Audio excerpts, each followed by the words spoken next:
Live from iRacing's virtual worldwide technology raceway in Madison, Illinois, we say good evening, sim racing fans, and welcome to round 11 of the 2022 Full Throttle Real Sim Racing Cup Series. Well, as always, we're happy that you're spending your Monday night with us here on RaceSpotTV as we get set to go racing for the Gateway 150. As always, happy to be joined alongside myself, Evan Pasoko, by Nolan Rempel, and Terry Radford upstairs at the booth. Our producer downstairs, Hugo Luis, is bringing us to you this evening. And guys, you've been holding it down up here topside for the last couple of weeks through the All-Star race and through the longest race of the year last week at Charlotte. Nolan, tonight, though, a much shorter contest in the first ever RSR Cup Series race at Gateway. But from what we've seen so far, both in the real world and in the sim races so far that have been taking place throughout the week, it's going to be a fun one. Gateway is one of those tracks where it can be very, very easy to learn the track, difficult to master. Passing will obviously be a challenge today, but I have faith in these guys. We've seen it before. Even at the toughest of tracks to overtake, they find some way to find the most unusual place to make a pass. In round 11 to pass the All-Star break, Terry, we are closing in on the cutoff to make the postseason, to fight for a Full Throttle Cup here in 2022. And some more unique tracks coming up after the race here this evening at Gateway. You got Nashville Superspeedway, Road America, Atlanta, New Hampshire, right? There's not a lot of cookie-cutter tracks left with the exception of that one trip to the Peach State in Georgia in the Atlanta Motor Speedway. But tonight's racetrack is very unique, right? When we added, say, a Nashville to the calendar last year, right? That racetrack is not exactly a 1.5 miler, but it's very similar, right? There's really nothing else on this calendar like Gateway. It's kind of shaped like Darlington, where turns 1 and 2 are shaped differently than 3 and 4. It's also very flat, more so similar to a New Hampshire, if you will. So this racetrack does not correlate with anything else on the calendar. It could be a great opportunity for a surprise race winner. Yeah, I think you're absolutely right. And you talk about the two distinctive corners that are here. You saw in the Cup race, and if you raced, A Open or if you race C Open or whatever, you saw that the shifting points are different for a lot of people. Turns 1 and 2, when you go down, you want to get hard on the brake and you want to get it wound up as much as possible and not have enough back slippage. Those back two tires want to kick if you shift it too quickly. Well, turns 3 and 4, they're going to have to shift in these next-gen cars. You saw it there. Some people shifted to third, some people shifted to fourth. But the run off the corner is going to make it difficult. You want to set them up in turns 1 and 2, but I think these guys here, they're going to try to force it in there. You're going to have to get the pass in 1 and 2 to set yourself up for 3 and 4. But Sam Nieto and our normal casting crew, man, they're already at the top of the board. Fastest so far. New track, who cares? They're still the kings. In no surprise that those names are at the top of the board. Of course, we talk about a recent race winners, Brandon Six, now a 4-time race winner, having won the last time out in the life of a sim racer 300 at Charlotte. He continues to pad his stats, but there's a lot of one-time winners. You got the likes of Danson, you got the likes of Eberhard are going to need to continue to score points for their wins to be eligible. 16 people going to make the postseason. There's ample opportunity, Nolan, despite all those different race winners you see on your screen now, to make the postseason on points. So would a win be nice? Absolutely. But we are going to have, I would say, at least 5+ positions likely in on points to get to the playoffs. So it's not just about wins. Top 5s, top 10s, especially at a track like this where we really don't know what to expect. There's no history with a cup car to look back on.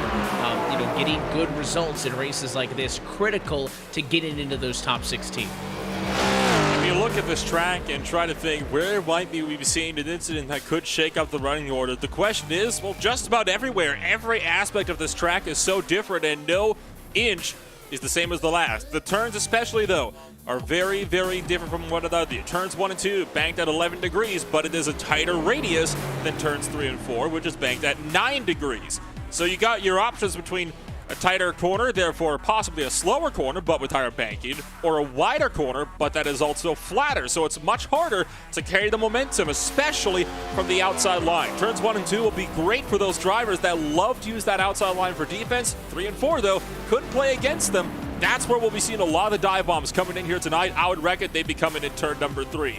I've been taking a look at some of the races, and so far, if you're wanting to look for a big crash coming on in one of these corners, look no further than turn 4. This racetrack has been a regular host to the likes of the NTT IndyCar Series, even the NASCAR Camping World Truck Series, but of course this year making its first appearance on the NASCAR Cup Series calendar. It is a 1.25-mile oval, turns 1 and 2 banked at 11 degrees. That's the tighter radius corner. Turns 3 and 4, much wider, just 9 degrees of corner. There is also a infield course here. That one clocks in at about 1.6 miles in length. That's used by the likes of the SCCA, the Porsche Club of America, and more. But of course, the focus is here on the big oval. Qualifying done. Nobody going to be sent home as we get set to watch a field of 33 drivers take to the grid. Let's go down trackside and take a look at your K-List Synthetics starting grid. Kevin King on pole position with a 34.293. He will bring us to the green flag alongside the 88 of Andrew Freenash. Jeremy Miller starts in third tonight alongside a fourth place Sam Nieto. Rhett McBride and Grant Davis are the top 6. And that'll put Cody Harris down in 7th place with Tom Wetmore in 8th. Michael Johnson and Brandon Bowie on road number 5 round out the top 10. In 11th and 12th, you've got Bradley Burke and Dana Leberhart, Terry. Yes, back here in 13th, you got Matt Danson with Timothy Johnson. Michael Arara down there in 15th with Sean Casto. Nick Silver and Kyle Trudell round out the top 18. Continuing on through, Chris Rabel and Ross Cato going to be halfway home through your top 20. Anthony DeBarro and William Schmidt will double up for row 11 ahead of Thomas George in 23rd and Shane Ewing 24th.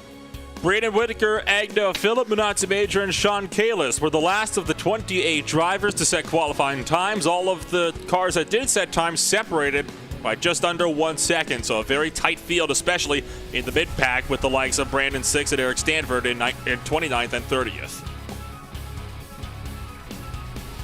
And you can see Harry Grindle, Tom Morano, and Chris Edwards going to round out your field of 33 cars. Tonight's Gateway race is at this 1.25-mile racetrack, as mentioned, 120 laps on deck. Total of 150 miles of racing in the Gateway 150 this afternoon. In-sim date set to yesterday to match our NASCAR Cup Series counterparts. It is 80 degrees Fahrenheit, but 127 trackside. It is hot and slick, and with that limited banking as it already is, Terry, hot racetrack could mean that grip going to be at a premium, and also referenced earlier, Nolan said it might be difficult to pass. We saw that with the Cup race yesterday. Hey, we absolutely did, and I don't normally compare the Cup cars with the trucks, but I spent a lot of time in the sim this week just preparing for Gateway. I wanted to come here as prepared as possible with a new track. The track temp in sim there roughly ranged from about 130 was the highest I saw it, and when you come through the corner, the moment you get back off the exit, you see the track shot here. The moment you start gassing it right about there to get the run off of the corner, that back end wants to kick, and you kind of have to burp it a little bit, but that's going to set up a run for the driver behind you. And this longer straightaway here, it races like a short track, but Evan, this ain't no short track. This is not your usual place you want to go to, because if you slip up in 1 and 2, 3 and 4 is going to be just a huge slide job city for whoever wants to take it.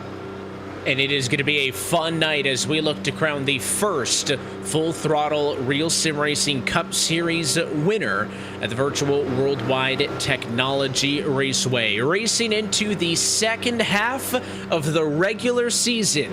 And as always, happy that you have decided to spend your Monday evening with us here on RaceSpotTV. Pace car down, the field in the hands of Kevin King's 31 Chevrolet as we say, let's go racing at Gateway.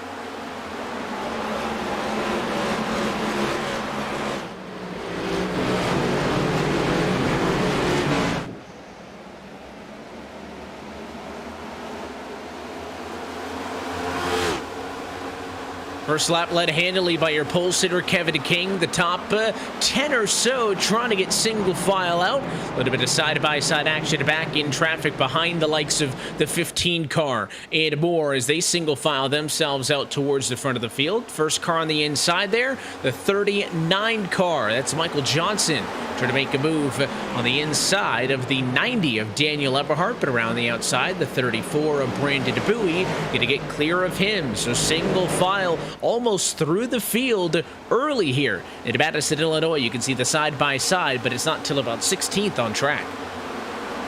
First driver that has had trouble, well, it was Chris Edwards. Hit the wall on the outside of turn number 3. He's down pit road for damage repairs. We'll keep with these battles up towards the front of the field as Sean Casto trying to get to the back bumper of Bradley Burke in the Get Wet Sports Chevrolet Camaro. He's trying to also make a run on that after the turns podcast Chevy driven by Michael Araya.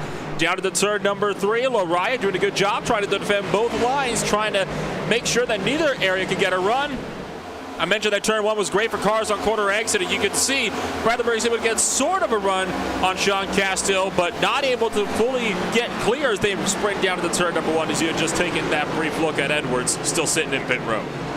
If you look right now at the 95 running that outside, he doesn't allow the 52 of Casto to get the run off. He can't really mash the throttle, so now he's going to be under attack by Kyle. You know, that number 7 machine is going to be able to get to the outside, work it into 3, and you see the 52 getting the run through the center. That center exit speed's really going to play dividends, because if you mess up 3, and he did, he got loose there on the bottom, high track temp, doesn't allow you to put the throttle down. 52 looks like he's struggling early, but I don't really know what adjustments he could do in the race right here, because it's a fixed setup, so he's going to have to fake it till he makes it. You really only get 2 to 3 major options that you can play with to adjust these race cars in a fixed setup league like this Full Throttle Real Sim Racing Cup Series. If you're unfamiliar with the term, it basically means that the setup, many of the technical modifications to the car is set. Everybody has that identical. You can change some minor things. Track bar used to be able to do that with the old Cup car, as well as tire temps, tire pressure, I should say, and more. But really, it is in the hands of the driver how they take care of their equipment, mainly how they take care of their tires over the course of a run. On board with Ross Cato, you just saw the 27 of Anthony DeBarro slot up in front of him off of turn number 2. DeBarro in 20th, Cato in 21st as they run right now, and Brandon 6 behind, trying to get underneath. Brandon 6 did not take a time in qualifying, Nolan, but he was second best in practice earlier. So something tells me that once he gets going, that 66 car is going to be slicing through the field all afternoon long. And here he is to the inside looking for another position gained. He's already up 7. He wants 8 on the door of Cato. Can't happen though in turn 2. He saw him starting to push up, and that forced him to lift out of the throttle, or he likely would have put both himself and Ross Cato into that outside wall. And that, of course, is just going to stall out your momentum. This is one of those racetracks where a tight apex is definitely not the answer. You need to really arc these corners in. That's what Brandon 6, I think, is still trying to learn, because you saw him, again, enter very tight into turn 3, but because it's a much wider radius, that caused him to lose a whole lot of momentum down the front straightaway, as you just saw Thomas George attempt to move up the inside of William Schmidt into turn 1, but once again, the Series XM Mustang stuck in 25th. What I'm intrigued with was when we went on board there, you saw how early that Brandon 6 shifted going into 1. He shifted into 4th rather quick, and by the time he got to the apex of the corner, he shifted to 3rd, and I find that interesting because you didn't see the back end kick. But what you saw is that Cato was able to pinch him down, was able to sit on his door, and you see going here into 1 here, I think Cato's going to let him go, and he does. Brandon 6 is going to take the bottom. He's going to dive it in there, pull up back to the middle lane to get the run off the corner like Nolan was talking about. Not the traditional line that you want to take there, but what's tradition? You haven't done it. He did it in practice. Like, you don't want to sail it flat in the corners because then you wash up, but I thought that was a beautiful move, and if he can get through this field, you talked about he was second in practice. He's got a fast hot rod under him. He gets that track position. I don't know. I'd be surprised if he can make that pass happen up front. We're with Bradley Burke as his Flat Out Motorsports Chevrolet is under the 56 of Tim Johnston, the USAA Toyota Camry on the outside. Going to be able to play defense off of turn number 2. Wasn't able to play defense, though, against Michael Laraya, the 44, passing Johnston on the inside of 1 and 2 that previous lap. So after the turns, Chevrolet gets on through. You can move the 44 up to 13th. It's +2 for him. Burke has been on the downfall, -4 positions from where he started this race. So the Get Wet Eat Sports Camaro is trying to get back in, and a bit of a late dive there. Johnson onto the binders early. Burke went down low, and again, he can get under, but he can't get off the corner. Both of them are sideways. Johnston twice now has to get out of the gas to hang on. Trudell's going to lift to cut him a break, but everybody struggling to keep the rear end underneath them off of turn number 2. That's one thing that this track is really, really good at, enticing you in to try to take a bit of a tighter exit when you really shouldn't, especially trying to get onto the power. As you saw Johnson having to lift out of the throttle again. That was out of turn 4, though, and it wasn't to keep the back end in check. It was to keep the front end from plowing into the wall. That allowed Trudell to finally get the pass done for 15th. And now Nick Silver wants to capitalize on that mistake as well. So the USAA Toyota Camry looks to be falling back. That is one of the really bad things about this racetrack. If you get pushed down a line, so easy for you to get freight train. Very reminiscent of some of the super speedways in that regard. Yeah, and what I'm noticing here, and I know this is going to sound weird with a high track temp, but some of these drivers are pushing the front end. They're pushing tight. I would have imagined coming into this race seeing 127-degree track temp that we would see the back end want to kick when they go to downshift. But I'm seeing a lot more drivers. You see the wiggles off the exit, but they're plowing into the entry, and that's a tall sign that you're over driving the corner. But this is the early portion of this race. They haven't made a giant mistake yet. I think about 50 laps into this run, if we get a full green flag run, Evan, you're going to see these drivers who are pushing early. They're going to go, okay, hey, let's reset. Like, they're going to pull the Kyle Larson in the 600. Listen, I'm just going to reset. We're almost there. I have a chance. We're halfway in the race.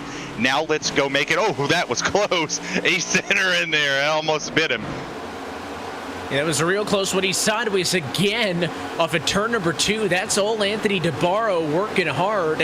He was trying to get underneath Sean Casto and just about took them both out of the race. The 27 again missing down in 3 to 4. It is nothing but struggle for him. And Chris Rabel now in the number 29 Machine Century Realty Ford Mustang going to get underneath, and they are now side by side in this group from 20th on back. Phillip, Cato, Schmidt, more drivers in the mix as well. Both the 29 and the 27 pushing way high in the center of 1 and 2. And DeBarro defends up top, but at least early on this green racetrack, 15 laps in, turns 1 and 2. The place where drivers are really struggling with those cars pushing, despite the fact, Nolan, that is the end of the racetrack down there at the far side that does, in fact, have, we talked about the banking difference. There's actually 2 degrees more banking in 1 and 2 than there is in 3 and 4, but you wouldn't know it with how many times these drivers are overshooting the corner and pushing up. Well, that's the thing. The banking, again, entices you in, thinking you can take that corner at the same speed of 3 and 4. The reality of the situation, though, is you really can't, and it's because it is a much tighter radius of a corner than 3 and 4. Think Darlington, right? Turns 1 and 2, very, very tight. Turns 3 and 4, much more open, although they don't have banking differences, I don't believe either. So it's much like Darlington in that sense. Turns 1 and 2, very, very tight, even though they have more banking. You still have to be slamming on the brakes a fair bit more, actually. You actually have to get on the binders a fair bit earlier for turns 1 and 2, because at 3 and 4, even though it's flatter and therefore slower, it's wider. So you can just kind of lift and coast your way through the first half of the corner. Yeah, this track, when I saw it on the schedule and I first got here to RSR, I said, this is the track that I have to go race. Like, I have to go feel what these drivers are going to feel during this. And I couldn't tell you how many laps I put on this one, Evan, but I race twice a day, every day, to understand the track temp, understand how to enter in the corner. And for some reason or another, I found a like in here. But what I guess I'm falling to understand is Your main players, right, in this league, they're mired back. They're in traffic, and they're struggling. Brandon 6 is up 16, but you got the likes of, we'll go look, where's Agnell Phillip at, right? He's a little further back in the field. Go look at your guys who were just been the cream of the crop so far here. Well, they're not liking this track, and it's weird because I would think that would suit Agnell Phillip's driving style, is a place like this. You talk about the people who have been having success. Kevin King, a race winner from earlier this season, dominant so far. He is looking to continue to add to his lap lead total, but I mean, look at this pack that you're looking at right now. Daniel Epperhart and company all trying to chase down Matt Danson's 38. It is a battle from 10th on back. Danson up 3. Lariah, who's right there as well, up 3 positions. So you might not be seeing the passing happening for first, second, and company. But mid-pack here in these groups of cars that happen about a half a dozen at a time, plenty of opportunities to pass. It is tricky with that outside line and 2 being so good as a defensive line, but aside from that, there are ample opportunities and ample ways to pass, really with everybody struggling 20 laps in to this 120-lap contest. One thing we haven't mentioned yet, Nolan, is if we get to green flag pit cycles, pit road here, super unique, right? It has that access road that you see at some other racetracks, Homestead, Miami, one of them notably, but that's the only way in and out of the pit lane here is the access road on the inside of the corners, and without much practice on that, there is a ton of time that you can make up and or lose getting on and off a pit road on a green flag cycle. So I think because of that, I'm really hoping we get to see those play out at some point this afternoon. I would be very, very surprised if we didn't see green flag pit stops today. That has been one thing universal throughout a lot of the league races that I've been seeing that have run here so far. Now, granted, none of them has been in as big of a field as we've got here, but the closest one had about 25 cars in it. That had 150 laps, not 120, and they went green flag all the way until 3 to go when somebody lost it out of turn number 4. I'd be very, very surprised, based off of all of that, if these guys weren't able to make it into green flag pit stops. So that's one thing that these guys have been very remarkable with all season long, and really all last season as well. They have put down some very solid green flag runs. I mean, remember New Hampshire? I believe it was earlier this year. In fact, New Hampshire, 1 caution on lap 1, green the entire rest of the way until the checkered flag. Yeah, you talk about this pit lane. You have a long way to go before you get to that commitment line. I had 1 green flag pit stop in my entirety of the week of racing in C Open. I looped it coming into pit lane because you think, I'm not going to get the commitment line yet. I got more time to go. You have chance to dig. And this is I think the first time I was in top split, and I was scared because I was in there with Dalton Collins and a bunch of other 6Ks, and I'm a 18. But I get down into pit lane, I wreck it. And Dalton Collins comes over the radio and goes, what did you learn? Well, nothing, because I didn't get to do it again. So I didn't learn nothing, Evan. You see the shot of pit lane? That's all gas. That's all throttle right there. And that grass is unforgiving because it's going to send you back on the track. Yeah, the grass might as well be black ice, all right? You get 2 tires to the outside, 2 tires on the inside. That thing's going to spin. And if you go too hard on that access road to the grass on the right-hand side of our screen, you're going to slide onto the racetrack.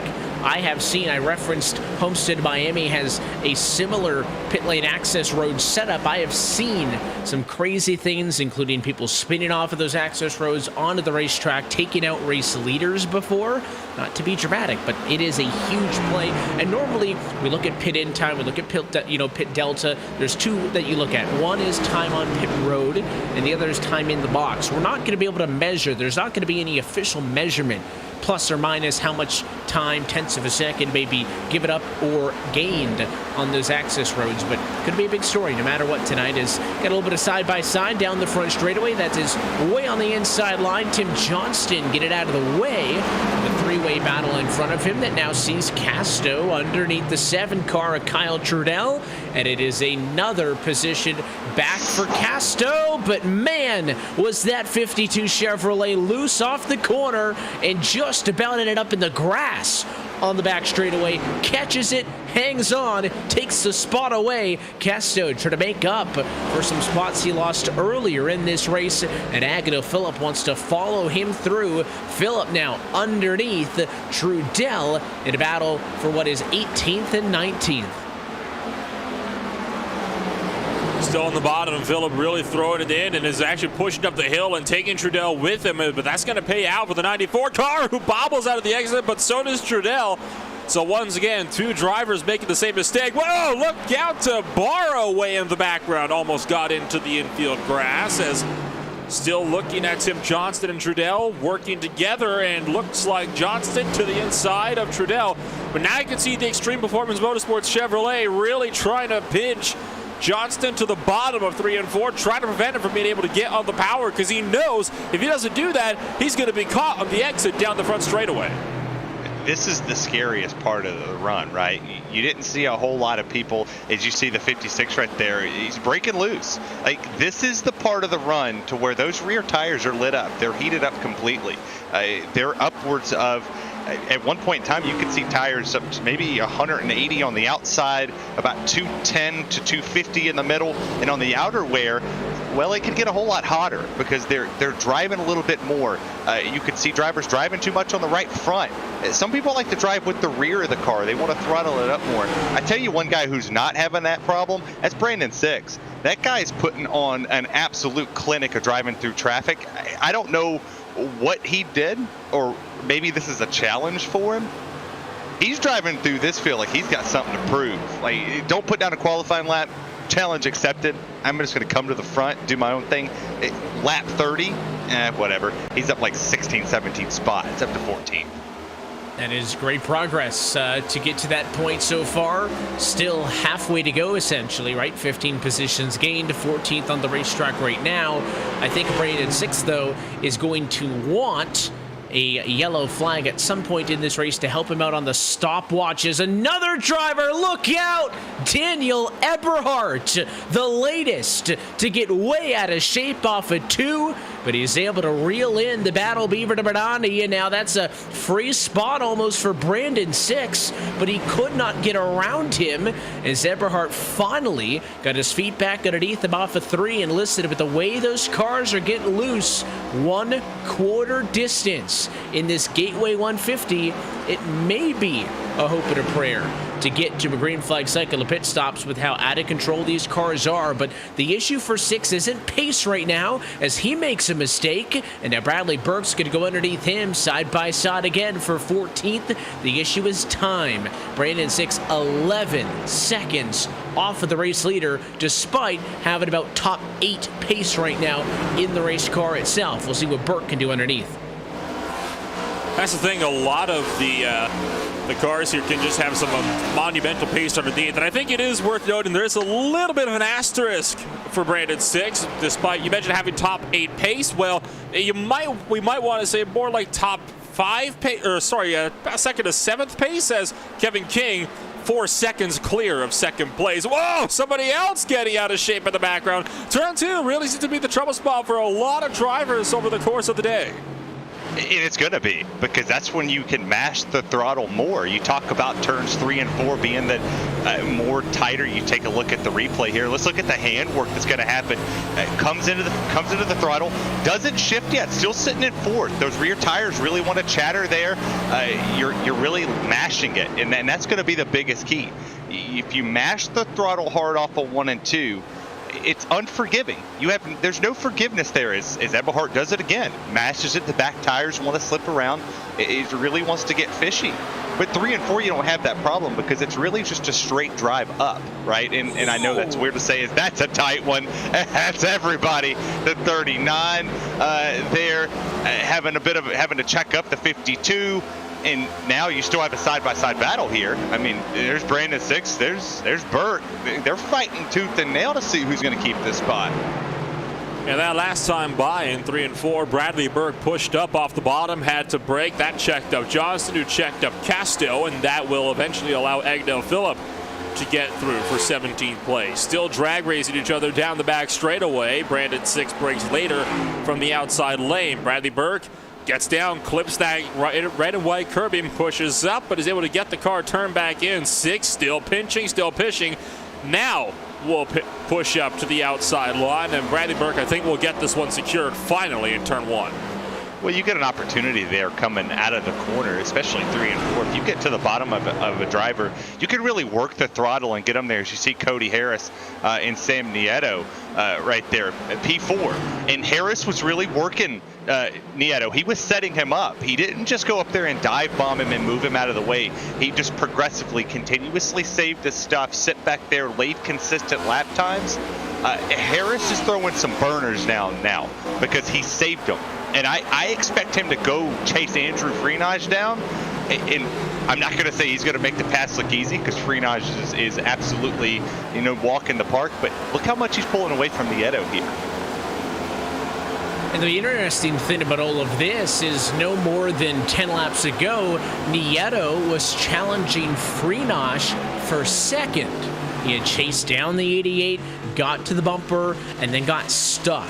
And since then, you see Freenage as the second car on the horizon for Nieto. He slipped off of the back. Cody Harris was able to get around, so I wonder how hard he was working that race car to close the gap. And maybe, as we talked about, work those tires a little bit too aggressively, and is now paying the price on the second half of this opening stint. Would not be at all surprised if Rhett McBride's 15 machine were to be able to get to him and to make something happen pretty quickly. Of the drivers who started inside of the top 10, only 2 of them have slid out. Louis started 10th, he's down in 12th, and Michael Johnson started 9th, he's down in 17th. Other than that, your top 8 all started in the top 8, so at least up front, track position hard to come by, as you see Daniel Eberhardt trying to get back to Bradley Burke, who passed him the last lap. You still see Eberhard wanting to work on Bradley Burke for 13th place, but even if Eberhard gets by, which is a big if he keeps making mistakes like that, once again, fishtails halfway down the backstretch, and I think Eberhard's had enough. He's actually going to be pulling into pit road here. This is relatively early for a pit stop. You usually don't see these until around halfway. Whoa! Stepping it out again as he gets on the binders. What do you think, guys? Do you think he's maybe wanting to call it the night, or do you think he's just going to go for a 3-stop strategy? I think this is the call of the night. I would throw my money down on Eberhard here, because now he's going to cycle people into pit lane, and he's going to force their hand before anybody else's hand wanted to be forced. He's going to come out on fresh tires, and they made a ton. Best time for Kevin King, 34.6. How about a 2-second fall off? 36.5. 40 laps on the tires has absolutely heated them up, and the track temp's not coming down. I've been sitting here watching it. We ain't dropping. We continuously keep going, but I'll see who cycles out here as Eberhard gets away on pit lane. The timing on this is interesting because we are at 1/3 distance in this race. So you would assume pitting now, I think likely is a little bit of frustration with how the car's been handling in the first third of this race, and it's obviously a reactionary move. But at this point, is he locking himself in to a 2-stop race, or could he possibly do 80 to the end, right? That's the question. Is he locking into a 2-stopper, or is it just an early pit stop on a 1-stopper because he cooked the tires too much and he kind of realizes, all right, I got to do something different next time out, to make my tires last much longer. So that's going to be the question that'll be answered. But I'll tell you what, he was the most noticeable person struggling. He's not the only one to pit. DeBarro, George, Edwards also down pit road, but 4 drivers is not a trend in a field of 33. So if the 2-stop is going to be viable, I think you're going to have to see more drivers go on that call with them, unless they've got something figured out that the rest of the field does not, because you would think most cars going to wait 18 laps until you're halfway. Now, if Daniel Eberhard is going to be wanting to come on down to the pit road and make this 2-stop work and maybe try to get the guys that are going to be on the 1-stop strategy, the one thing he doesn't want right now is a caution. If he gets a caution, he is going to be done for, and everybody's going to be on the same strategy, and that 2-stop strategy for him will have been out the window because everybody else is going to be on that same call. So it'll be a big question here.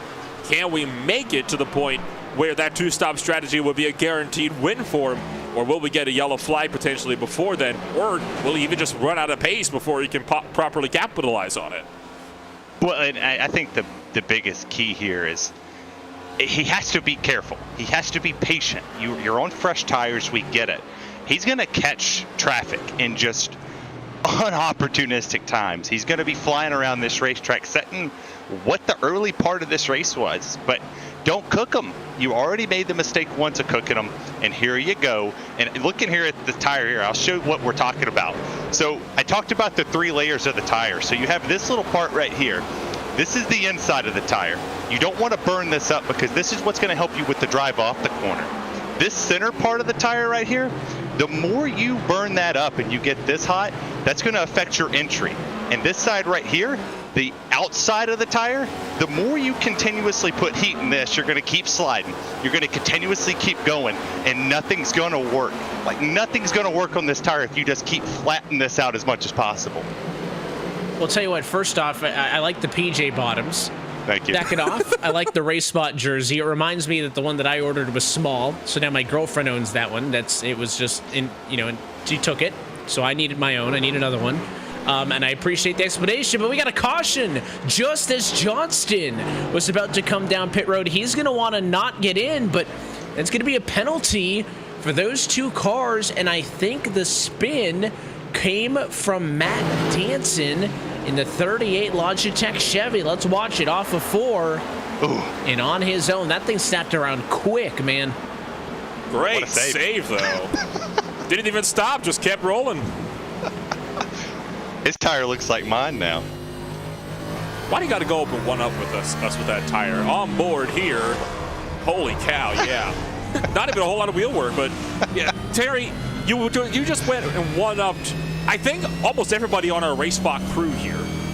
Well, and so funny story about the tire, I guess, if we can have a story time. Obviously, I'm prior military, and I always wanted a tire.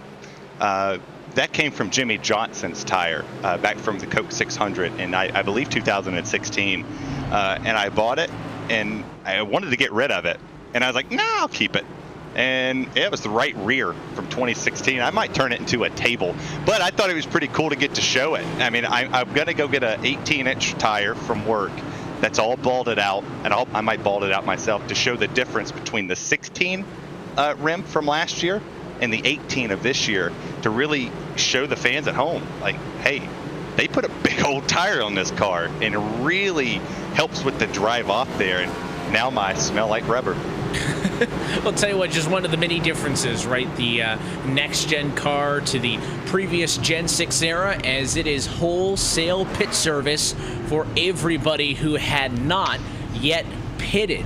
So Kevin King, your race leader, goes down there to the pit line. I know there's a white line in front of him. That is not a stall. I promise you, he is in pit stall number 1. No surprise, the call is going to be 4 tires and a fuel, and he will easily win the race off of pit road.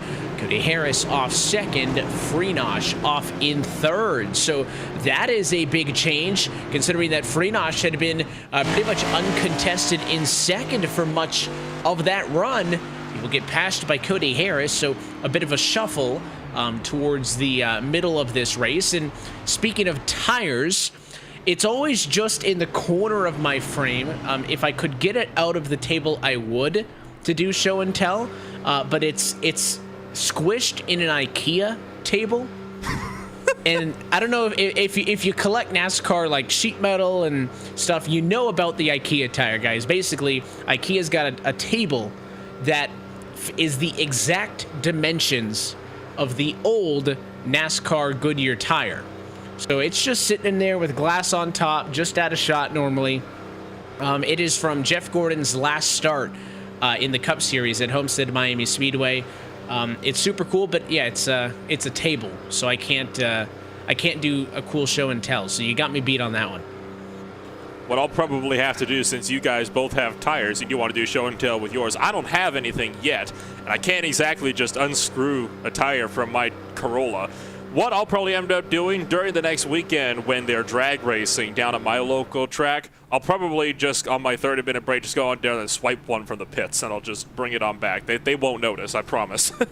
I feel like that's a crime. Don't worry about. Trust me, I'm Canadian. Okay, you can trust me. That's fair. That's fair. I don't know. I've been told I'm shifty, and I'm Canadian too. So really, I didn't know that about you. I thought you were American because you live near Phoenix, don't you? I'm Canadian. I'm Can-American. I am a dual citizen. What's funny is we got funny things. You go first. Well, what's funny is you said I finally beat you in something. That's the first time I've ever honestly been able to say. I mean, other than I think it was Arjuna on one of the shows where we showed our trophies off. Yes. For winning things, but you'll get your trophies. I feel like you're going to be the first person on the ballot for the NASCAR or the NASCAR awards that we're in the group chat for. You'll definitely be on there for the greatest broadcaster in the history of broadcasters. Can we make that an award? I'm not sure that's a valid category. I'm sure my mom would give that to me when I was like 8. Like, I think it's a gold star sticker. We'll give it to you now. I will say I'll use the week off because we have no RSR Cup next week. I will disassemble the table, get the tire. I will free the tire, and I will do a tire demonstration just for you, Terry, on our next Cup broadcast. In a couple of weeks' time. So I'm into that. It's in Nashville too.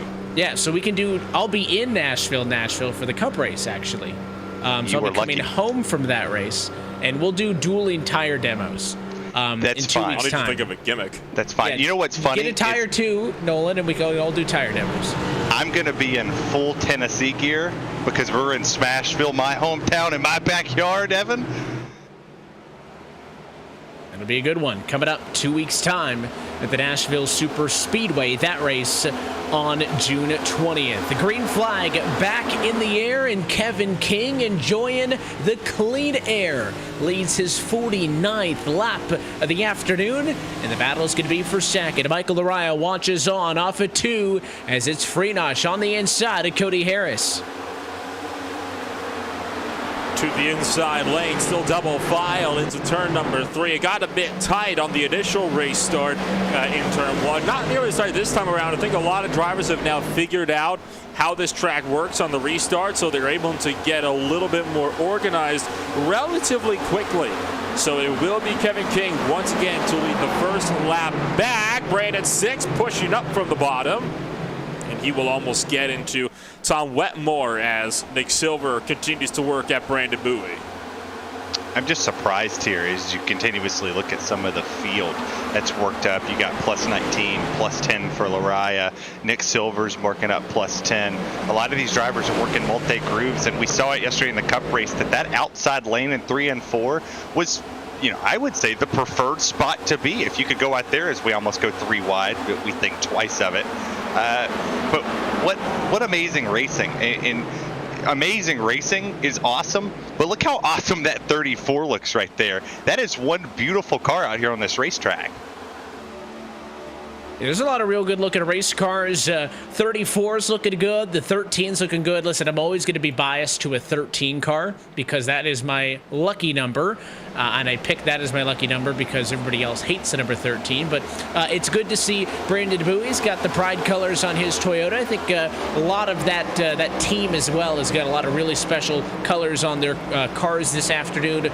William Schmidt is one of them. So credit to the Keep It Real Esports guys for being topical, celebrating Pride Month. All these special paint schemes always remind me of all the different special events we do over the course of the year, and the one that I'm looking forward to a little bit later this year is always in that season finale. I can never tell who's who because everybody breaks out a special paint scheme for the Racing for a Cause 200, where we race for our charitable organizations. But fun to see the Keeping It Real guys getting in on the spirit as we celebrate here through the month of June, and hopefully celebrating a pass for Nick Silver right now. But here comes, what a drive by Jeremy Miller. Put it on his door once, twice, and the 4 still shakes him off. Silver defends for P7.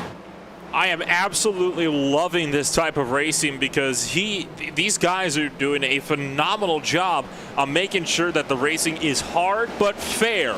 They're willing to door each other, but they're not willing to door each other to the point of putting somebody else into the wall or just downright dumping them, which is more than can be said for some of the races that have been had throughout the week so far. So I have to say, this has been an absolutely spectacular race so far, and we're not even halfway home.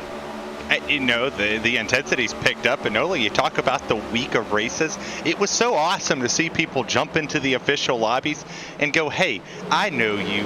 You're from RSR, and you call with RaceSpot with Evan. And some of the stories that we got to talk about was, how are you going to cover Gateway? Like, how are y'all going to come in here? How much prep do y'all put in before a new track? And I'm like, we don't talk until about 15, 20 minutes before the show, but we all collectively come together. But these racers, I don't know how much practice most of them got in here. But some of these drivers are really able to send it in the corner. They're able to control their car. You saw Nick Silver and the 13 of Jeremy Miller really go out there, lay it on the line, sit on the door, play with the throttle a little bit more, wait till break. Like, you're playing a game of chance here of, hey, who's going to break the latest? Right there, Nick Silver won. Latest to break, he gets the outside run on Miller, and now Miller's got a very fast 66 machine behind him. But he's holding him off, holding his own right here in 8th. He's doing a real good job after he started this race back started in the 8th position right now, I should say, but started in 3rd, right? He sloped back early. We didn't talk much about him in the positive, but he has kind of weathered the storm, if you will. And Miller is still trying to play some defense ahead of Brandon 6 in 9th position, who again, by far your biggest mover, up 20. I think most people are going to be hard-pressed to shake off the 66, and I think Brandon 6 is at minimum a top 5 car in this race. You go on board with the Keep It Real Esports 2 driver. You can see everybody kind of push it up. All that rubber's been put down, middle of the racetrack. Nobody really wants to be down on those rumble strips down in 1 and 2 like they are down at this end of the racetrack when some of that banking falls away in 3 and 4. And speaking of Nick Silver, he is now on the attack underneath the 24 of Grant Davis, who is still talking about sporting some special paint schemes. It's the Pride Month colors on the 4 Nick Silver, and it's the patriotic colors still on Grant Davis's Chevy. Saw a lot of that red, white, and blue being shown in the Charlotte 300 a couple of weeks ago for the Life of a Sim Racer 300, and right now they're duking it out for 6th and 7th.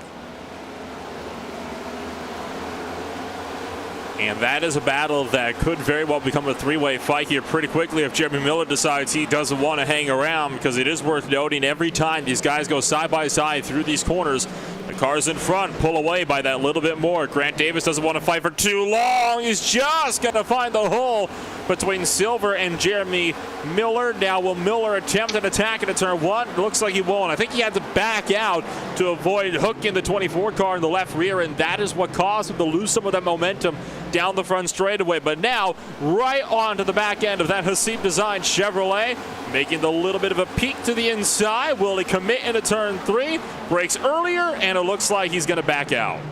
Yeah, interesting fact is we started the race at a track tempo 127, is now down to 122.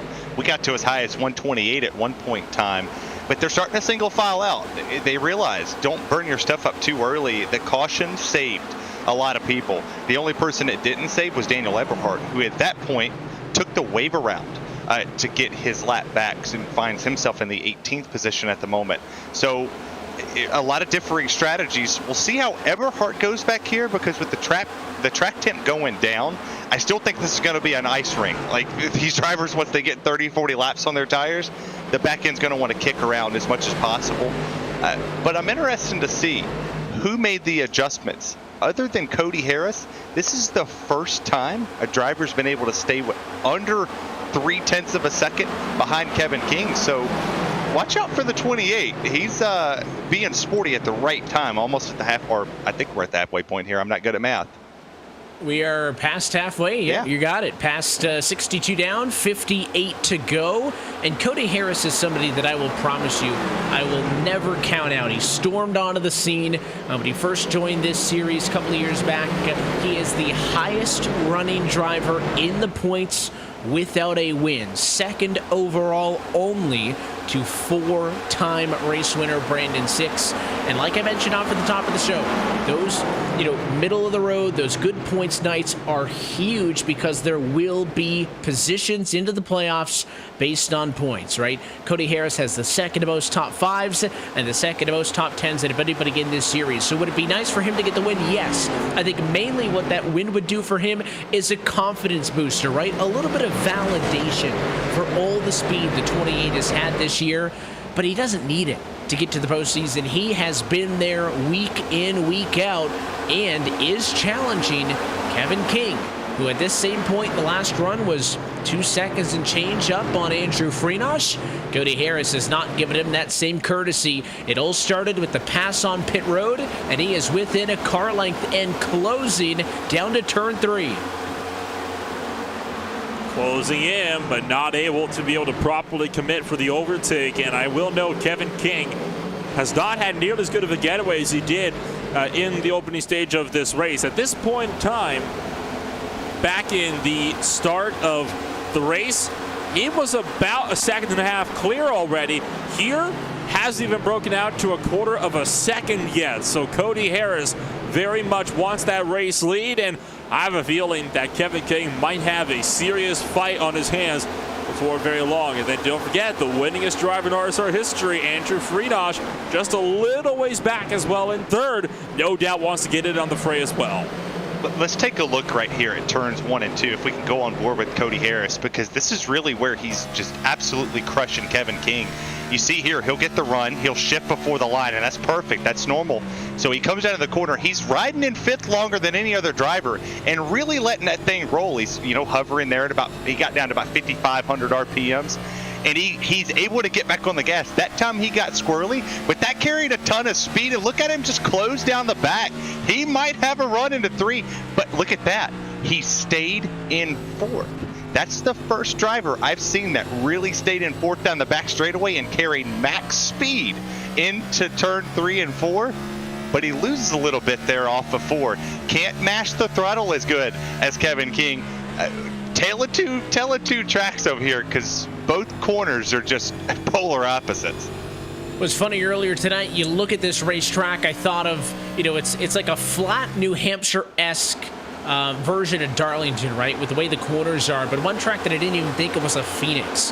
And you look back to Phoenix a little bit earlier this year, Cody Harris, 2nd in that race. I mean, he's got a lot of real good finishes, a couple of 3rds sprinkled in there as well, but these kind of moderately banked, shorter racetracks, again, yes, it's 1.25 miles in length, but it races nothing like a Nashville will, like an Atlanta will, like the other intermediates that we've been to so far this year. So these middle-of-the-road, slightly banked racetracks is right in Cody Harris's wheelhouse, and here he goes, another big run down the back straightaway, looking to the inside, not pulling the trigger yet.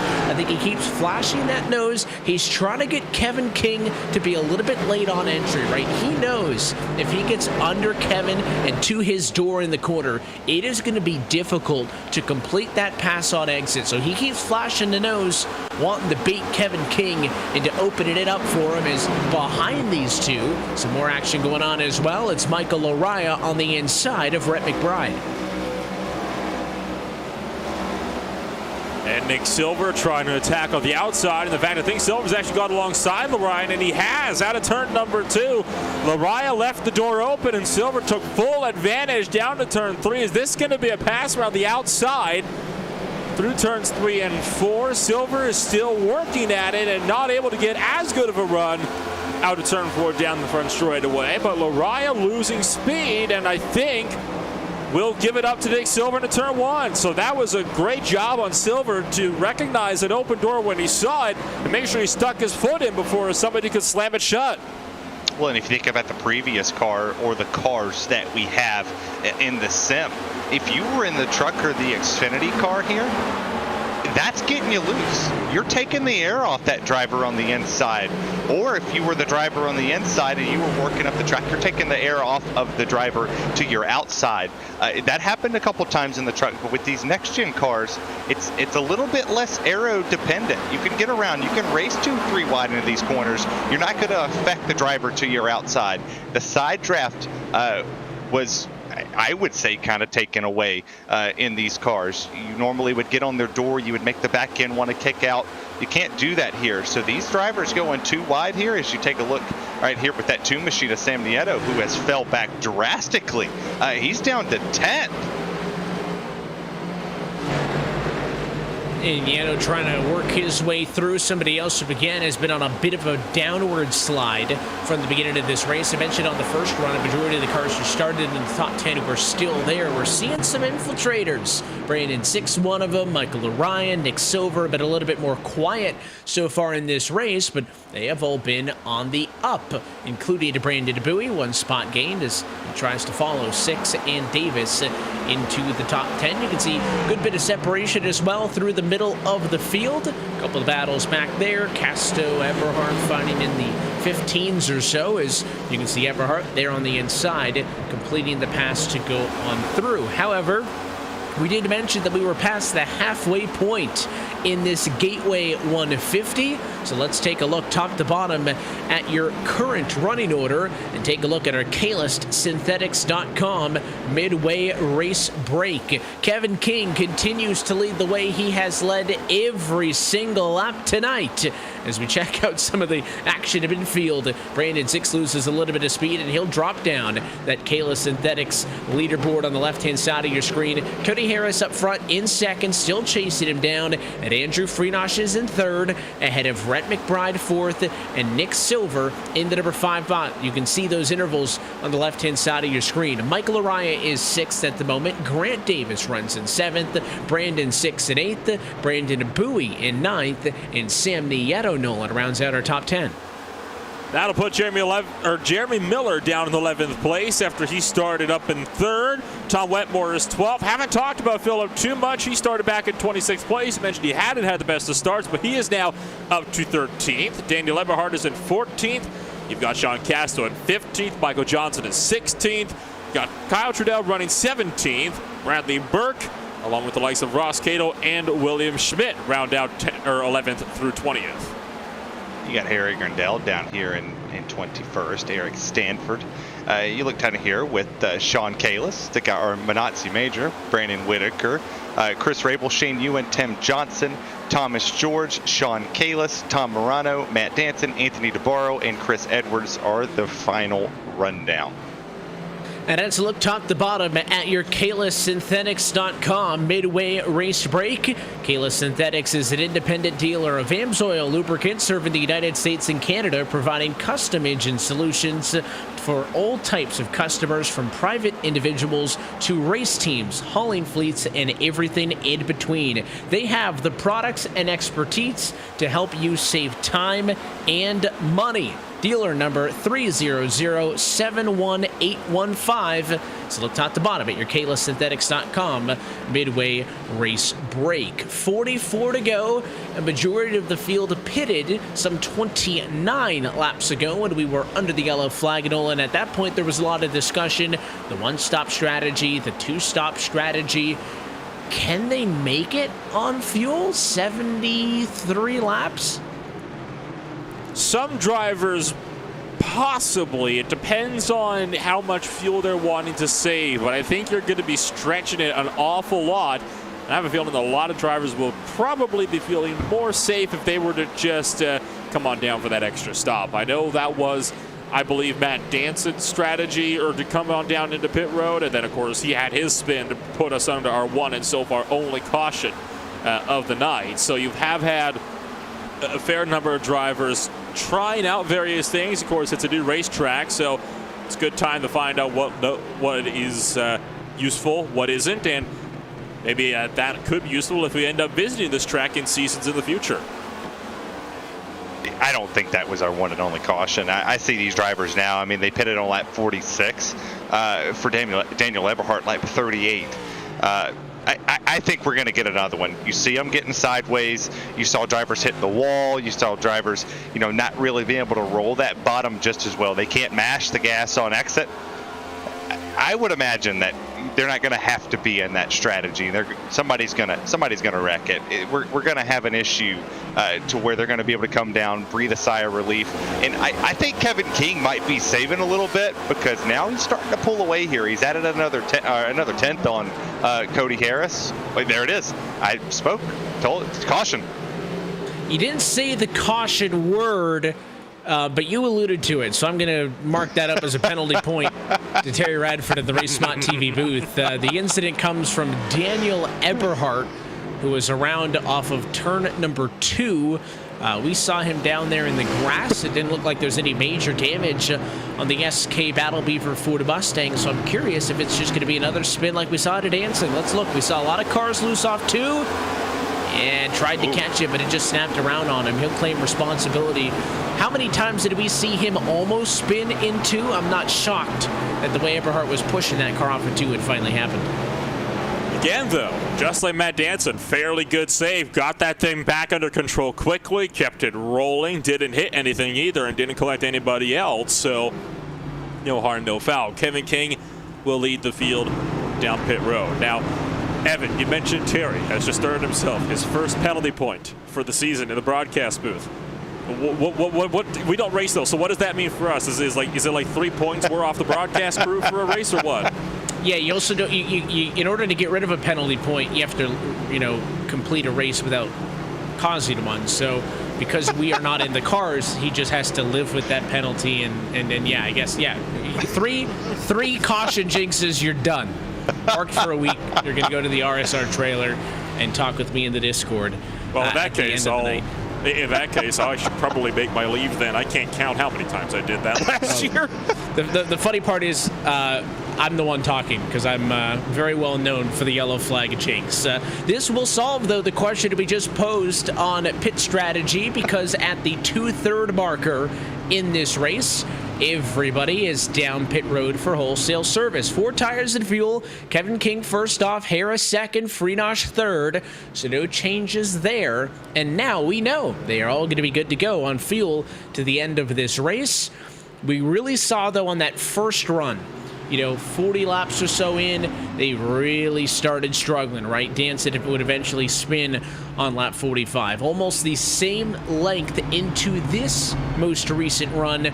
People struggling, and then Eberhardt spins. So if we get green to the end of this race, these guys are going to be on really worn out tires. They really start to fall off after 35 to 40 laps, and it could make the end of this thing really exciting. Well, I don't want to throw and get another penalty point, but I'm gonna be real with you. I finally got to the racing point, and I found the passion in actually getting out there and racing.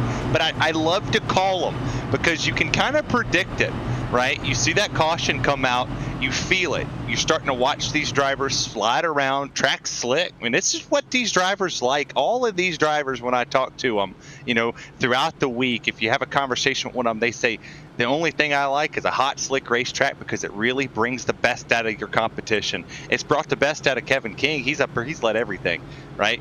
Now it's go time. You had the caution. You reset. You came down. You got fresh tires. Somebody's in your ear. Your teammates are in your ear going, look, we might not be having the best race, or hey, Kevin, you've dominated it so far. Don't let a mistake happen. Like, this is your chance to not have it. You got Freenosh, you got Harris, you got McBride and Silver right here with you.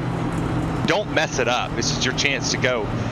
I don't think the cautions are over. I think now this is where we get to the attrition part of this race, where we're really going to see who can survive, who in the back of the pack is going to make their run to the front, because there's a lot of fast guys back there that can really make some hay.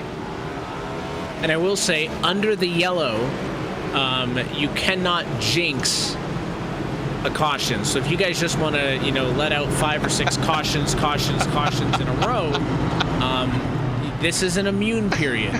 You are immune to the penalty at this point, and then once we go back green, then the jinx is implied because you would be messing up the green flag run. So any speak now or forever hold your peace. Does it still count if the pace car is in and the field are accelerating, but they haven't taken the green flag? Am I still You're out of time. Time's gone. You lost your chance. Okay. So once the pace car is off the race surface, that's when its mute time is over. I'll say it before it turns. Caution, turn 1, lap 1 right here on this restart. It's lap 84. Yeah, but turn 1, lap 1 of the restart. You got you on that one. You got me there. All right, lap 84, turn 1, caution flag comes out. It'd be mid-pack. This race has had 2 yellows over the course of the opening 80 laps. Let's see what the final third has in store. Pace car down and in. Green flag back in the air. 37 laps to go. Good jump there from Kevin King. Already about 3/10 clear of Cody Harris. They're double file all the way down in towards turns 1 and 2. Freenage working the bottom. McBride up top. Silver buoy.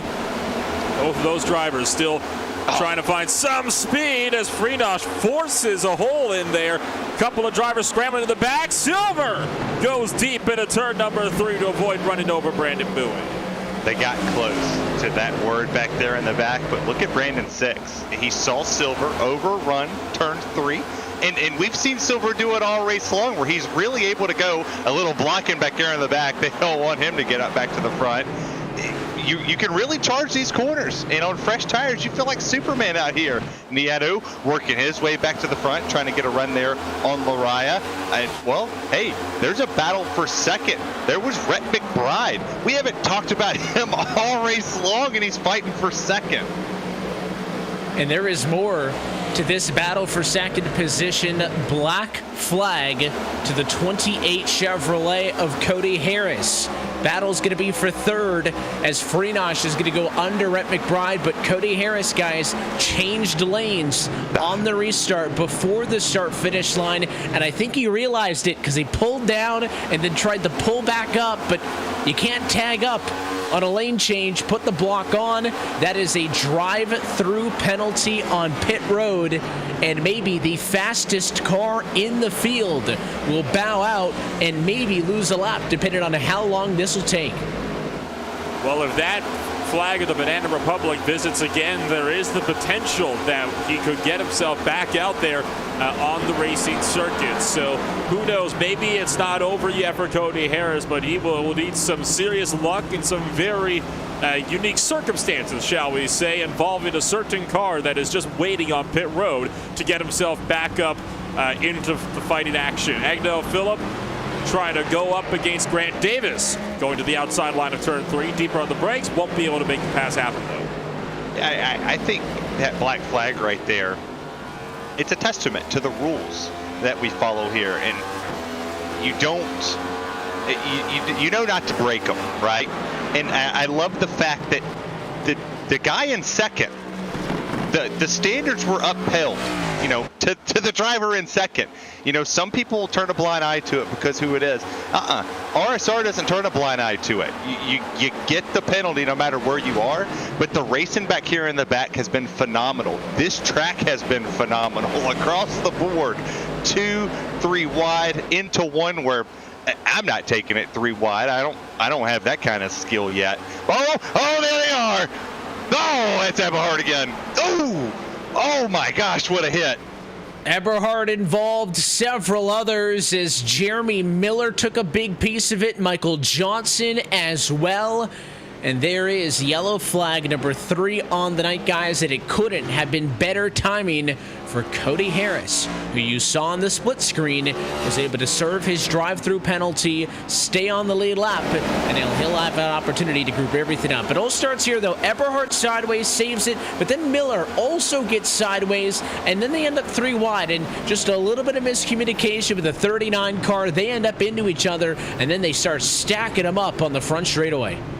And Eberhard didn't get loose by getting on the power. He clipped the curbing on the inside line. That's what shot that 90 car sideways. And Miller also got a little bit crossed up by doing the exact same thing. I think he was more than fine, but I think he had a bit of a twitch on the exit as well. That's what pushed him up into Michael Johnson. And I want to give a shout as well to Chris Rabel and all of that. He almost had a miss. He missed the first part of it, but was just unfortunate enough to get collected by Agno Phillip as Eberhard came back down. He was left with nowhere to go. Well, Cody Harris didn't go a lap down there. I reckon I'd come down and pit. I would. I mean, you're already back there. They ain't but yeah, he's coming down. You got 5 laps on the tires, 5 or 6. Come down, put fresh tires on it. Go out there and make a run. You were fast. He was only a 10th off Kevin King. I mean, he's, I would say, the 2nd fastest car on the track. And I believe that it may be his final set of tires that he would be using from the pit lane. So that could be big as well, right? Some drivers, if they think there's going to be a lot of yellows from this point on to the end of the race, might want to save it. Track position's a factor, but it's a little bit more than it does in a race car's pitting. Miller, Harris, Wetmore, Johnston, Johnson, Rabel, Whitaker, Grindle's down pit road. Plus a bunch of drivers towards the rear of the field who were damaged. So the first car on fresh tires is going to be Tom Wetmore, who was in a pretty high running position when the yellow flag came out. His 51 was scored in 11th. He will pit and leave in 19th. So we'll see just how valuable those 5 or 6 laps of green flag action are going to be. I should also note that Daniel Eberhard has retired from this race after being involved in his 2nd incident of the afternoon. I do want to touch on something real quick. I referenced it earlier, right? We were looking at our race winners on the year, and I mentioned Eberhard, Danson. They need good finishes for those wins to count. And what I meant by that was, of course, if you want win in your in to be a factor, you need to not only have a race win, but you need to maintain a top 25 of the points. And Matt Danson's 14th. He's pretty comfortable, but Daniel Eberhard, guys, is 38th in the points.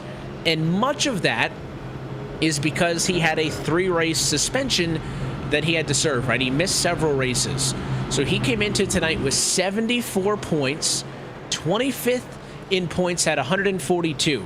He's almost 70 points out of a spot that he would need for his race win to count, and a DNF here tonight, not good at all. So I'm not hitting the panic button yet, but Daniel Eberhard is about 2.5 races of points behind 25th, and we'll leave tonight with about 9 races to go in the regular season. So not panic button yet, but Daniel Eberhard really can't afford many more of these.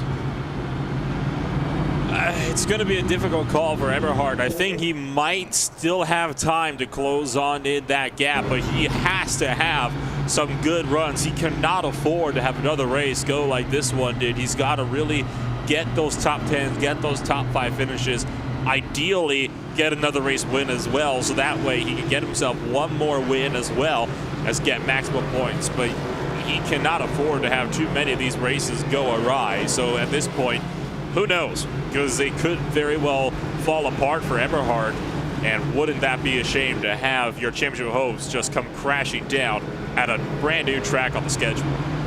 You're not going to hit the panic button, but I will, and I tell you why.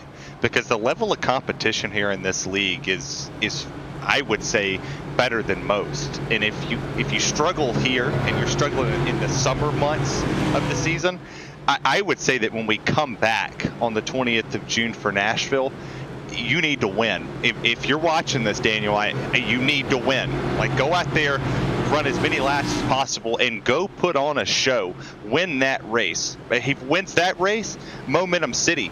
You can't have this to fall off of. If you fall off right here and the wheels fall off, championship hopes are done. Nashville, I'm calling it. Eberhard, victory lane, lap 93, circle it. He gets it. See what he can do as we try again here now with a little bit of pit strategy sprinkled in for the first time today. Early start for Kevin King. Watch those lane changes as Cody Harris learned. Back in traffic. We're back underway as they race off down to turn number 1. A couple of drivers looking low through the center, but I think overall everybody stayed where they should have been, and Kevin King's able to break free off of turn number 2. Fighting behind for second, though, Rhett McBride trying to get clear of Andrew Freenosh. The 15 was second before the yellow. He defends and takes it back. Could McBride be a dark horse late in this one? This helped out big time when Brandon Bowie got a little bit crossed up as well, and now Bowie will charge after the number 88 car to try to see if he can't fight him down into turn number 1. Bowie will have that outside lane working to his advantage off the corner. Freenosh doesn't keep pushing up the track like he is. Freenosh saw there was some room to utilize, and he took full advantage of it. Brandon 6 gonna make it 3 abreast down to the turn number 3. This is risky business. 6 isn't yielding. Freenosh will, though, from the middle lane. No, he's not. He's gonna throw it back in line. So we're 3 wide through turns 3 and 4 for over half a lap now, as Freenosh finally gets clear of Brandon Bowie from the outside. Something I didn't think that I was going to hear in this race is 3 wide into 3, and Brandon 6 and Andrew Freenosh are like, hold my beer, I got this. It's 2 abreast all the way back. They're trying to put it 3 wide for 10th. They're pushing hard right here. And look who's there. Nick Silver making a run for 4th. He got past Freenosh. Sam Nieto's working his way back here. And there's Lariah all the way up against that 5-Hour Energy logo up there against the wall.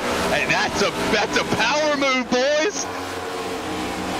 Still 3 wide. Wetmore looking to the inside of Casto. He'll throw it into the inside. He pushes up and just about got him. But the 52 of Casto finds an escape route on the outside. He'll stay in front of Wetmore and now ahead of Michael Lariah as the action continues. Lead car on fresh rubber, Cody Harris now. He has gotten past Wetmore. The 28 now is up into position 9 with those fresh tires. It's the red and white 28 Chevy. Watch as he continues his march through the field. Up and into 1. He goes to the inside and underneath Agadil Phillip. Still drivers making mistakes as Casto gets into the back bumper that time. Michael Lariah out of turn number 3. Tom Wetmore pulling alongside down into turn number 3. This time by was out of 2 where Casto made contact with Lariah. A little bit of a bumper, but wasn't enough to properly unsettle that after the turns podcast. Number 44 Chevrolet Camaro. Tom Wetmore gets clear. That'll be Wetmore all of a sudden up into 11th place, as he will fight back to Grant Davis and try to see if he can't put that number 51 car back up into the top 10. Man, with these laps going down, the only thing playing in my head is Nelly's hot in here, because the action on the track is getting real hot. These drivers they're sending it harder and harder. Like you see the 7 right here at Trudell, he's sending it under Casto, and you see the work that he's having to do. He's having to kind of understeer it just a little bit. He's not wanting to oversteer, not wanting to drive up, push up through the track. They stay side by side out of 3. They'll go down into 1, and it's just they're playing chicken. Who's going to break the latest? Right there, Casto. But who gets the better run off the exit? Let's see. I think it's going to be Trudell, but Casto gets the run off the exit. He gets the forward momentum from the high side. Put Trudell back 1, and now he's got Burke, and he might get a run into 3 here. Trying to get the run off and into the corner is the defense by Cato up top. Is going to be trying to get the run off the turn. Just had the lift. That thing got sideways off of the corner. Trudell is now clear. And Bradley Burke's number 95 going to join in on the fun. He'll go under down into turn number 1. And Ross Cato, 16th position. If he can't shake this one off, although Cato apparently much better at 1 and 2 than he is at the opposite end of the racetrack in 3 and 4. You saw for a moment there Chris Rabel way to the inside. He got a little bit loose off of 2 and gets passed by Michael Johnson and by Jeremy Miller, so he loses out on 2 spots a little bit further back. And Bradley Burke off of 4 can't get by the 12, so they're fighting hard in the battle for 16th on back. Up front, Kevin King 8/10 up. He is having a really good run since the restart inside of 20 laps to go. Inside of 20 to go, and so far Nobody willing to yield at all. Kevin King, you mentioned it before, he has pulled clear by almost a second now. Meanwhile, Bradley Burke still trying to get up and around Ross Cato, but it is not an easy fight for the number 95 card. In fact, he was almost overtaken by William Schmidt that last time by. Back down the front straightaway. Schmidt's got a slam on the binders. Nearly got into the back end of Bradley Burke that time by. Got caught out by the Get Wet Sports Chevrolet as he got onto the binders first braking zone. Cato bobbles through 2. And that gives Bradley Burke the opening he needed to the inside line. And Burke will throw that car into 3 and 4. I think he's just gotten clear. Will he push up though? No, he won't. Keeps that thing planted on the bottom side, and Bradley Burke is through to 15th.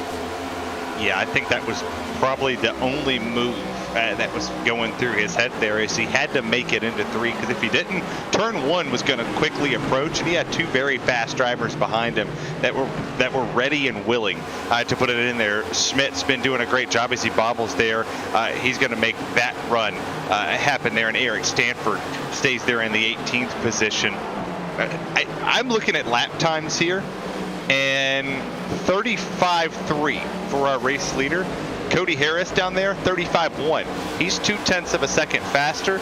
You can see here in the picture-in-picture that we got Andrew Freenage about to go down to P number 6. Cody Harris, 16 to go. Might be a little too late, but he's driving that thing like he stole it.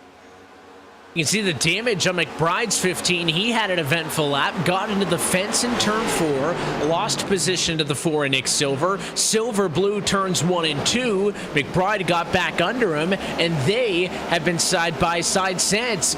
This Gateway track is putting on a show. Does Harris go 3 wide? Look into the inside. No, he heard your advice. Holds a moment. McBride pushes up. Here we go. Harris to the inside. The 4 car bails, and Cody Harris just got way too tight on the exit. Had to pull out of it before it got messy. Remember, he has the freshest tires out of anybody by about a 6-lap advantage.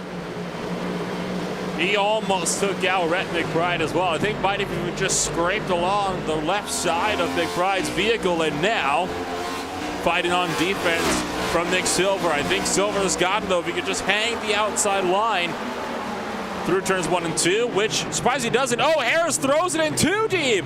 Silver tries to go for the cross Silver, but Cody Harris was able to utilize that banging on corner exit, and he'll secure himself in 4th place down to the turn number 3. But that was a close one. Cody Harris almost found himself on the bad end of the outside line there. For any naysayers of these next-gen cars, look at this race. Circle Gateway as the defining moment in what made the next-gen car a success for NASCAR across the board, because this track and this car has put on a phenomenal show. And you talk about throwing it too deep. Heck no, son. There ain't no such thing as too deep. Put this thing in the grass. Let's beat and bang a little bit. You got to make it go. Cody Harris, you've got to go, my friend. You made a mistake. You capitalize back. You got a timely caution. Get out there. Yank this thing down on the apron. Like, slinker around. Let's have some fun. We got 13 to go. 13 laps to go, now 12 laps to go left in this race for the Virtual Worldwide Technology Raceway, round number 11 of the 2022 Full Throttle Real Sim Racing Cup Series. Cody Harris, an impressive night, got a black flag for changing lanes on the second of most recent restart, was able to serve that penalty without losing his lead lap status, quickly got a caution, pitted for fresh tires, and is up to third as Rhett McBride is a mile deep in 3 and 4. Nick Silver will pass him for 4th. The Yellow going to go underneath him to get 5th away as well. So mistakes costing drivers mightily late in this race. And the 15 car, who no more than 10 laps ago I thought had a real good chance to win this thing, is now way back to P6, the lowest he's been nearly all night long. Still isn't over though. And there's one thing I've learned, even if everybody was spread out around the whole of the racetrack, it really is not a guarantee that this race will finish under regulation time until you take that white flag. Phillip really getting tight with Grant Davis out of turn number 4. And down the front straightaway, it looks like Phillip won't be able to contend for that 10th position. Well, maybe it will as Davis gets too deep, trying to diamond it off the corner, but Phillip is there, and Phillip is able to hang on as Brandon Bowie takes a wide trip into almost into the infield grass. He's able to hang on. Michael Araya fighting back for 11th place as well, down the inside of Davis into 3. We're getting to the point in time where these tires are really hollering. It sounds like Whitney Houston hitting the high note, and I'll always love you. They want to come off, but I was thinking a little earlier, I typed it in our chat, if we do get that magical rag that gets waved over this track, Cody Harris is No. Say it with your chest. He's a sitting duck. No magical rag. Say it with your chest. If the caution comes out, there you go. He's in no man's land. He doesn't have tires left. His sets are over. Everybody else is going to come pit because they watched him drive through the field. They know how impressive these tires are. He might get Brandon 6, but we got to stay green. Yellow flag comes out, his race is over. He's going to go back to when he had the black flag because everybody's going to freight train him into one. The risk he took, he certainly had an advantage. If he hadn't gone down for that service on the most recent yellow, no way he's up to 3rd. So it's a calculated risk. He's trying to get a good points out of a night where, you know, it seemed like P2 was going to be the worst case scenario, right? 2nd or the win. 3rd, after a late penalty, may not be too bad if it can hang on. Phillip a bit of a bobble that time on the exit of 4, as it is the 44 of Michael Araya under him. Agnell Phillip has been losing a lot recently, and there's no strategy involved in this. They're all on the same tires, but Grant Davis was able to pass him a lap ago, and again, tail happy, tank slapping off a 2.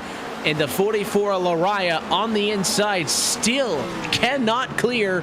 Phillip is struggling, but man, is he stubborn, as finally Laraya is able to get all the way clear. At a track like Gateway, stubbornness is what you need, as Phillip once again bobbles loose on the exit of turn number 4.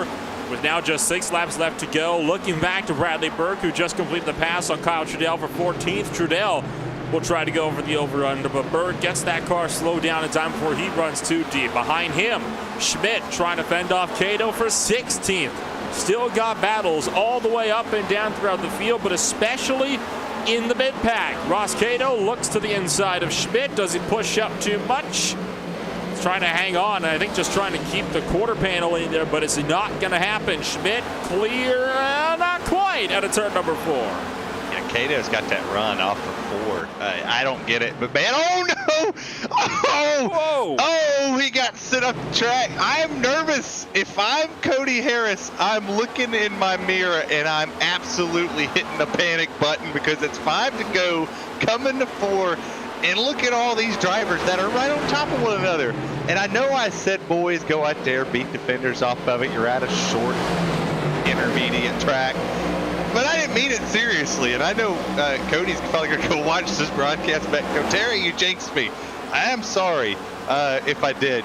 We got 4 to go, and, I mean, this is fun. Rick McBride is just getting thrown around this track right now, and, well, they got a battle for 2nd now. Here goes Brandon 6 and Cody Harris.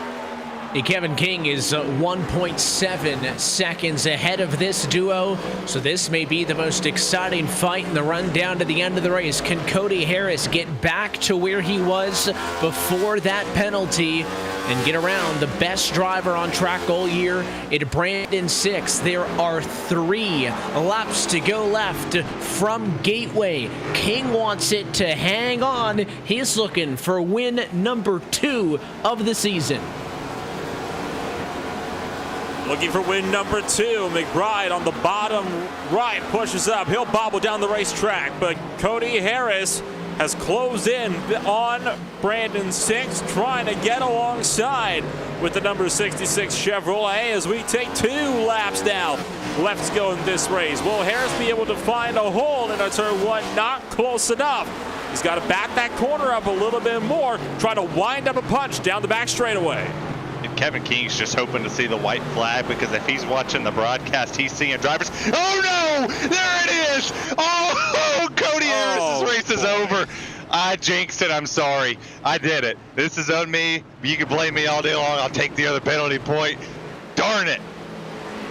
Well, 2 in a night is a 1-lap black flag penalty, so we'll work on the paperwork. And it all started, you talked about Rhett McBride was getting pushed around, and he finally got pushed a little bit too far. We saw it happen into turns 1 and 2. Grant Davis on the inside, McBride on the outside, and as the 24 went in, he just stepped it up the hill. They touched, they could not get off each other.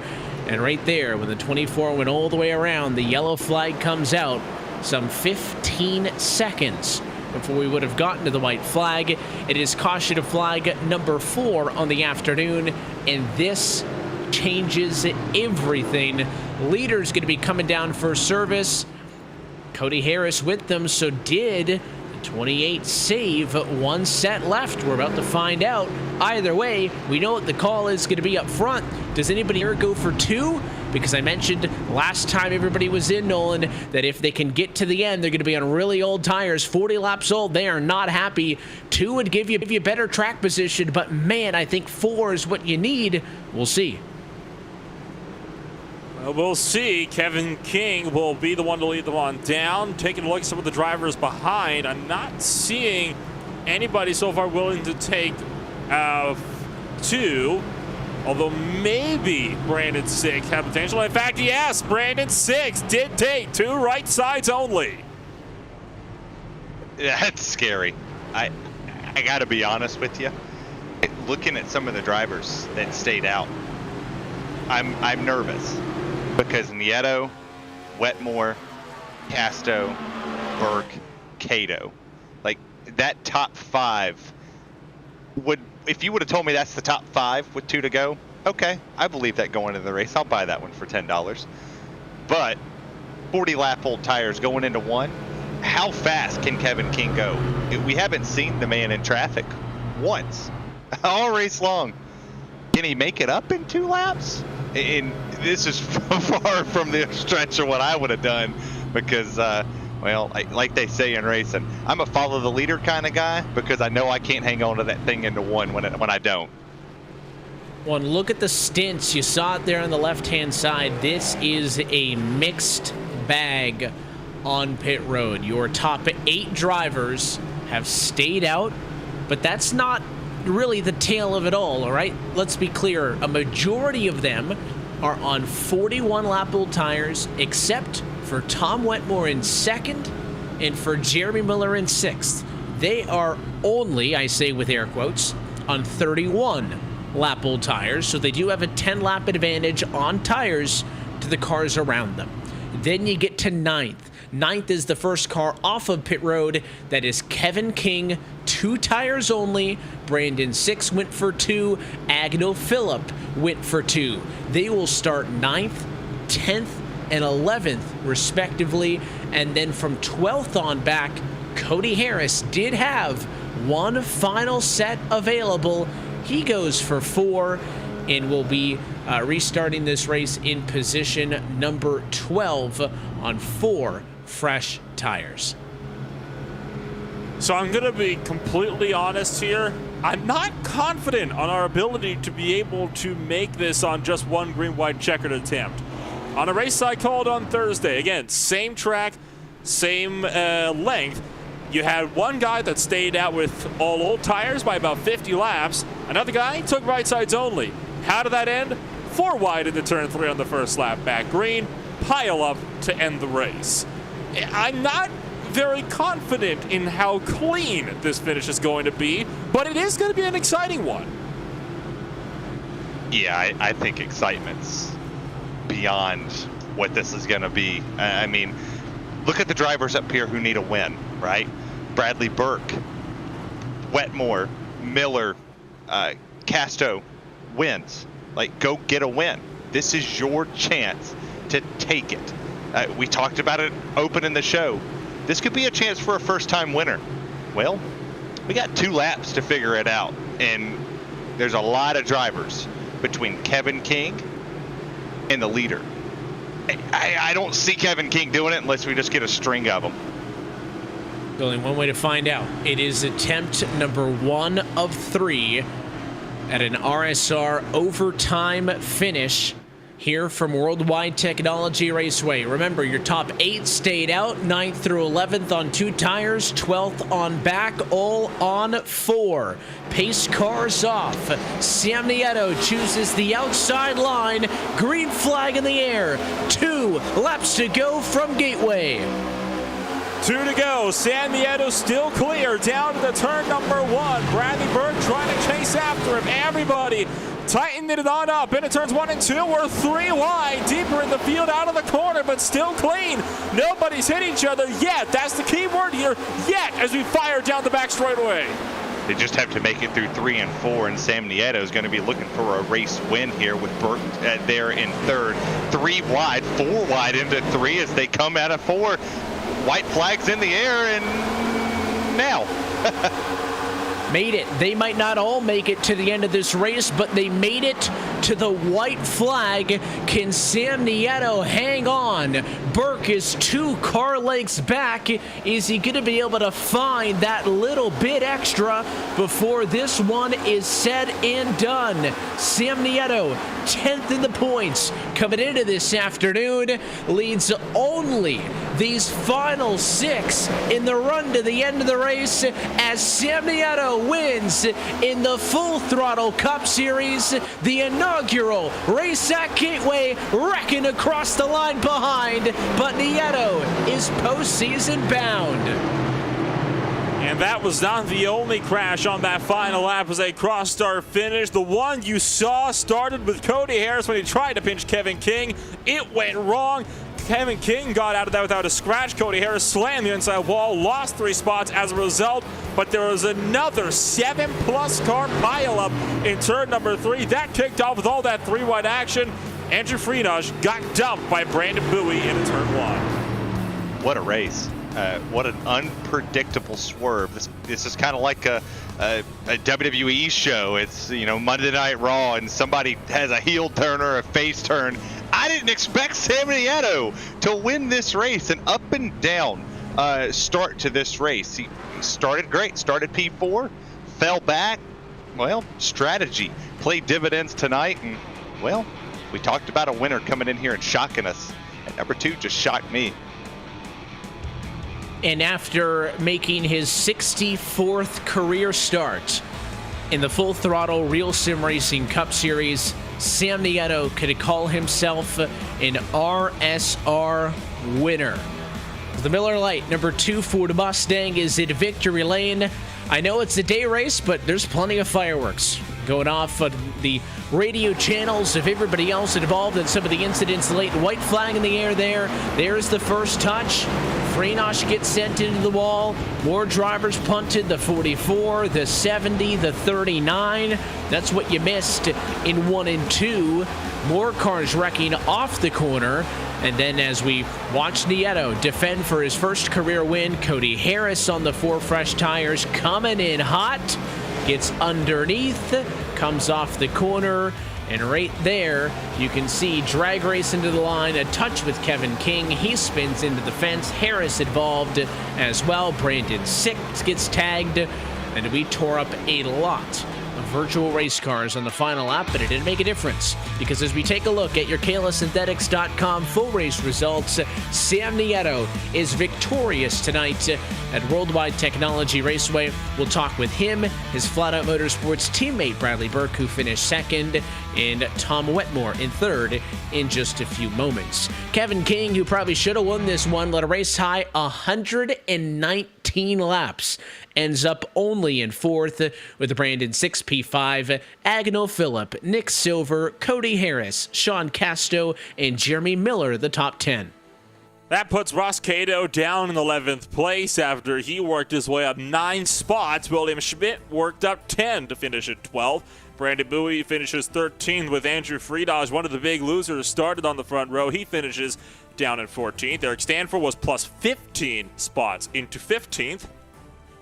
That leaves Thomas George, Tim Johnston, Michael Araya, and Shane Ewing for the top 20.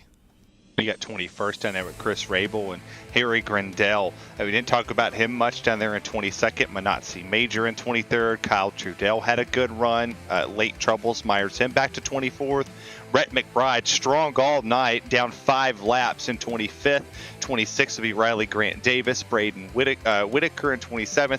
Daniel Eberhardt has to have a rebound in Nashville to make the playoffs with Tom Morano and Sean Kalis in 30th. Anthony DeBarro, Matt Danson, Chris Edwards do not make it anywhere close to scheduled distance in tonight's Gateway 150. That's a look top to bottom at your Kayla Synthetics full race results. Kayla Synthetics is an independent dealer of Amsoil lubricants serving the United States and Canada, providing custom engine lubrication solutions to all types of customers, from private individuals to race teams, hauling fleets, and everything in between. They have the products and expertise to help you save time and money. Dealer number 300-71815.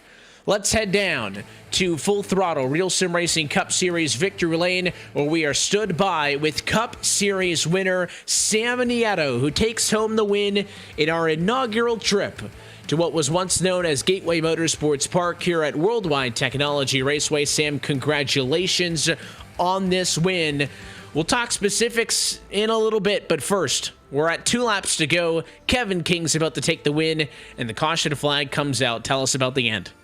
Man, I did not want to see it. I was sitting there. I told everybody in Discord I was happy with the top 5. And then, I thought about it. I didn't know. I said, you guys do what you want. I'm staying out. But if you guys stay out with me, one of us is going to win this race. So got some teammates that did. Tom Bradley stuck with me. I don't know who else was behind me. I think Kevin was starting P9 on the restart, and it was just, smooth sailing, hitting my marks, and, hoping that Kevin didn't get big chunks of cars in those 2 laps. Of course, you were in the conversation all night long. You started up front. You were up there and in the mix as well. What were some of the challenges, and maybe what were some of the things you picked up on to be so good here and admittedly kind of fly under the radar up until the very end of this race? Yeah, I had really good long run pace coming in tonight. In that first run, I got bottled up behind Andrew, and I just could not get around him. I gave him a shot to his bumper, hoping he'd just see that I was faster and let me go, but he wore me down. I wore my tires out trying to get around him. It was just so hard to pass. And then on that first pit stop, I went too far forward and had to back it up. And then trying to leave, I forgot to put my car in first, and I left pit road in reverse. And I think I restarted P11, and it was a grind getting back up the top, man. It was bumper to bumper. And if you made a mistake and you could get pushed out on the outside and you get trained. But yeah, it was a lot of guys were running really, really hard to really defensively, and I kind of just laid back and wanted to bide my time to not wear the tires out. And I was hoping we'd get a long run, but they never came, but it worked out for me. You guys have been pretty consistent this year. You came into tonight 10th in the championship, but for 3 years in this Full Throttle Real Sim Racing Cup Series, to be able to get the checkered flag here, to validate how good you guys have been this season, and to get yourself on the playoff grid, what does this mean for you? It's finally a long time. I was thinking about, I didn't think winning an RS race was going to be that big of a deal. I've won races before, but coming off of turn 4, I literally got chills. And it's weird to say that because I don't take this game that serious, but man, to actually win one of these, because this competition's hard, and you can see Kevin outclassed all of us tonight. He deserved to win this race, and I've been close. There's been a couple races that I maybe should have won but didn't. But yeah, it feels really, really good to win one. We'll let you get out of here. We'll let you get to celebrating. But for now, in victory lane as a race winner in RSR, Sam, sponsors and shout outs to those good folks who makes it happen for you.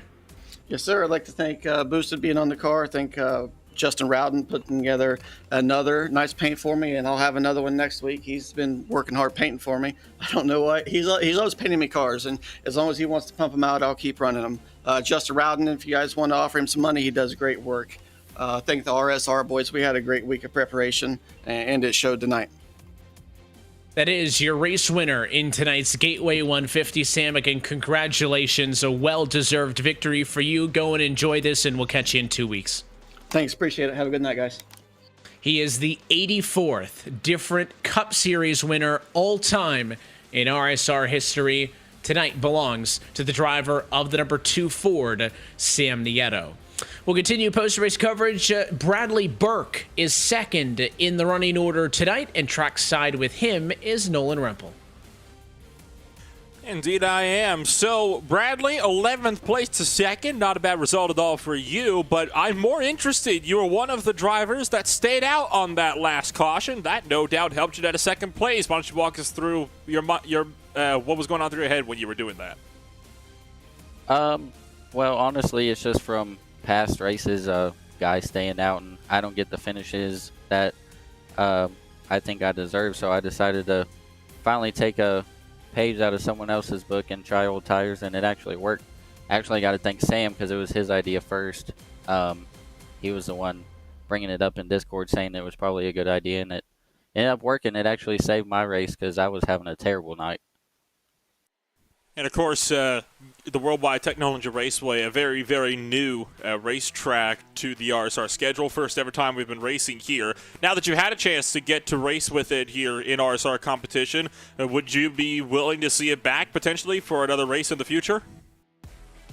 I actually don't think it's too bad of a track. I would like to see maybe the aero be a little bit better for the next-gen car. But, I mean, after what we've seen in real life, it was pretty close, I felt. And hopefully iRacing will get the rescan version. But I actually like the track. I like flat tracks, and it's challenging having to shift every single lap. And another track that hasn't seen a whole lot of RSR competition. I believe there was one race there last year, the Nashville Super Speedway, coming on up here in 2 weeks. Why don't you talk us through what you're going to be doing to prepare for that next race? I will definitely be practicing a lot. I thought I practiced enough last season, and it was not enough. I had one of my worst races there, so I'll be putting in a lot of laps. Looking forward to the off week, and then we'll be getting after it. Well, thank you, Brad, for taking the time to join us here tonight in the booth, and best of luck next week at Nashville Super Speedway. Wishing you all the best. Appreciate it, guys. Thanks for the broadcast. That was Bradley Burke joining us from second place on the field, and that will just leave one more driver on the podium. It is going to be the likes of Tom Wetmore, and, well, Terry, I'll pass this one on down to you. Yeah. Yo, Tom, what's up, man? P3 tonight. Man, what's going on, Terry? Feels good even on the bottom step of the podium, let me tell you.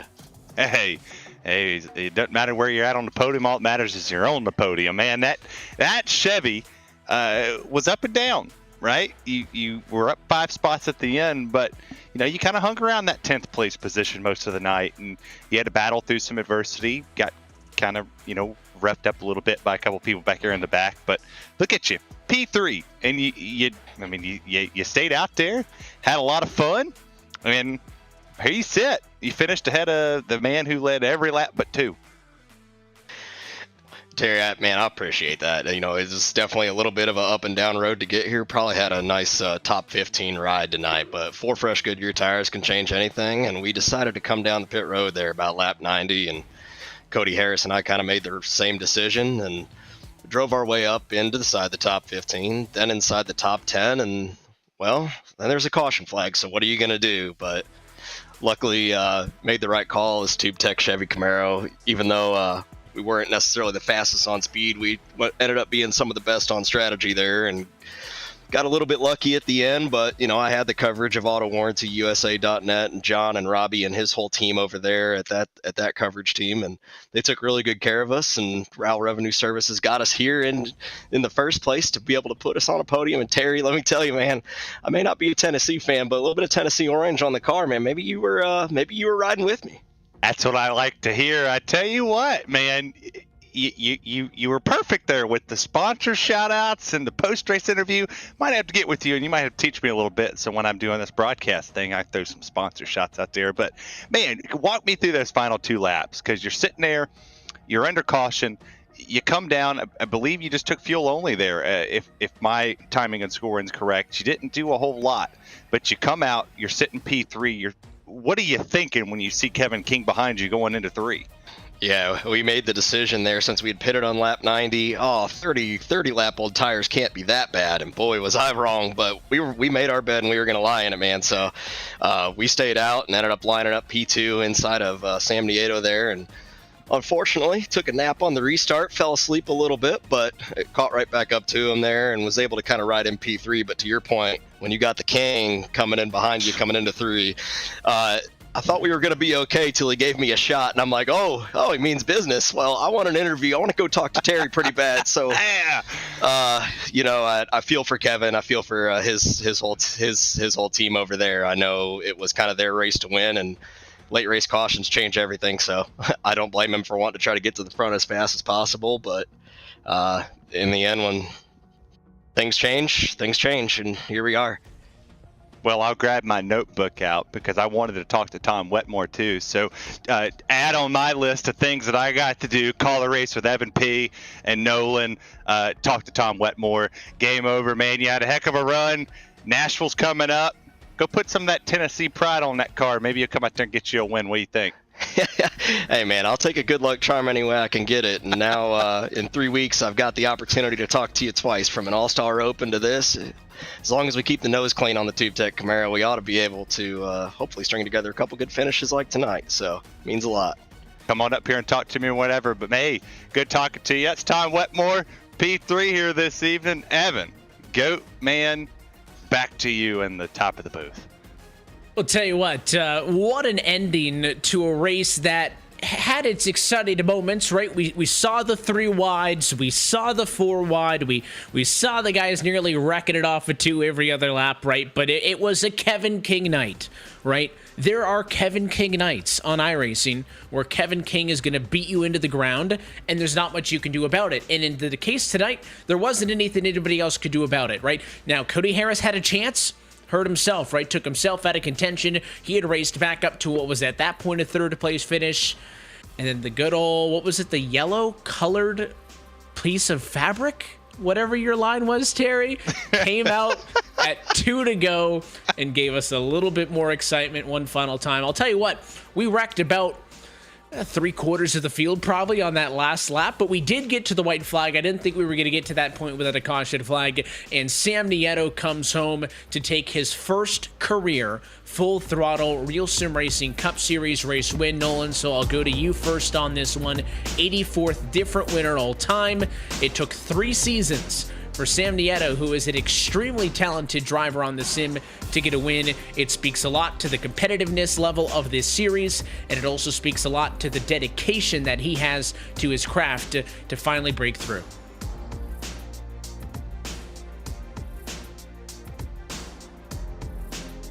I tell you what, it has been a long time coming for Sam Nieto, and I am so glad to see that he has finally gotten himself that first race win. It was very well deserved, and I have to say, I think this is going to be the first win in a series of what could be many throughout his RSR career. We have a week off next week, and then we are going to Nashville, Tennessee, just on the outskirts, for the High Banks Podcast 200 for the Nashville Super Speedway on Monday, June 20th. That will be a fun one track-wise. Again, I might be a little bit biased because I'm looking forward to the RSR race at Nashville, because once we're RSR racing at Nashville, it means that I'm less than a week away from Cup Series racing at Nashville the following weekend, Terry. So I'll just let you tell us, what are we looking forward to in 2 weeks' time in Nashville? Much to the, despisingness of the fact that my Nashville competitors can't play defense, Nashville Super Speedway will put on a phenomenal show. For the fans that are still watching, if you think that watching this race was anything, you head to Smashville, where the honky tonks are loud. You got the Grand Ole Opry down yonder. You got the rivers, boys. You got big old fish. They're gonna put on a show down there, and I'm telling you, I'm calling my shot. Daniel Eberhardt gets the win in the Music City. Write that one down. Written Signed, down. sealed, delivered. You know, they all said it in the song. I think it was Stevie Wonder. He's yours. That's my pick. He wins it. That Battle Beaver machine goes to victory lane. We'll see how it looks out when we get there in 2 weeks' time. And I'll tell you what, I know when I get to Nashville, Hattie B's is on the list. I know it's a chain. I love it. You know, I can't get it with regularity out on the West Coast, so I'll get you with you, and you can let me know what else I got to hit up when I'm in Nashville in 3 weeks. But in 2 weeks' time, we're going racing virtually in the Music City. And until then, that is it for us here tonight from the outskirts of St. Louis. So on behalf of our entire team at RaceSpotTV, for Real Sim Racing, for our partners at Kayla Synthetics, and everybody else on the broadcast team tonight. For Hugo Luis downstairs, for Terry Radford, Nolan Rempel, and myself, Evan Pasoko. I want to thank you for tuning in and congratulate another first-time winner as Sam Nieto gets it done in the Cup Series. We're back in 2 weeks' time on Monday, June the 20th for the virtual Nashville Super Speedway. That race and every race of the 2022 Full Throttle Real Sim Racing Cup Series can be found exclusively here on RaceSpotTV. Till next time, good night from the Illinois side of the river, where Sam Nieto has finally got it done and has locked himself into the playoffs.